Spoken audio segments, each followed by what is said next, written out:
ഒറ്റയ്ക്ക് അലമ്പി നടക്കുന്ന നിമിഷങ്ങൾക്ക് അതിൻ്റെതായിട്ടുള്ളൊരു ബ്യൂട്ടി ഉണ്ട്.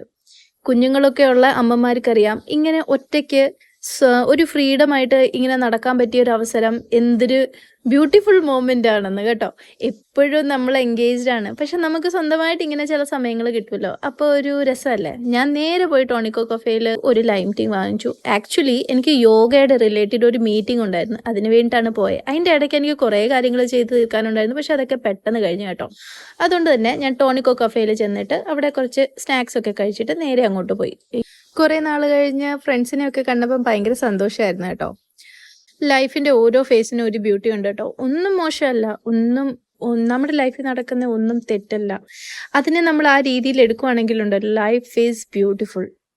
യോഗയിൽ പറഞ്ഞ പോലെ എല്ലാം നമ്മുടെ ശ്വാസമാണ്. ആ ശ്വാസത്തിലോട്ട് ശ്രദ്ധിച്ചാൽ മാത്രം മതി. ഈ ലൈഫ് എത്രത്തോളം നമ്മൾ ഗ്രേറ്റ്ഫുൾ ആവേണ്ടതാണ് എന്ന് നമുക്ക് മനസ്സിലാവും. ബൈ. നമ്മൾ ഒരു മുഖത്ത് നിന്ന് യോഗ അഭ്യസിക്കണമെന്ന് പറഞ്ഞതുകൊണ്ട് എന്തുകൊണ്ട് അങ്ങനെ പറയുന്നു?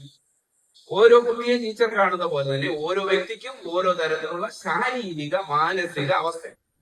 ഈ ശാരീരിക മാനസിക അവസ്ഥകൾ വ്യക്തി എന്ന നിലയിൽ അവരെ ഓരോരുത്തരെയും നേരിട്ട് മനസ്സിലാക്കി അവർക്ക് പറ്റുന്ന വിധത്തിൽ, ഉദാഹരണത്തിന് പ്രാണായാമം.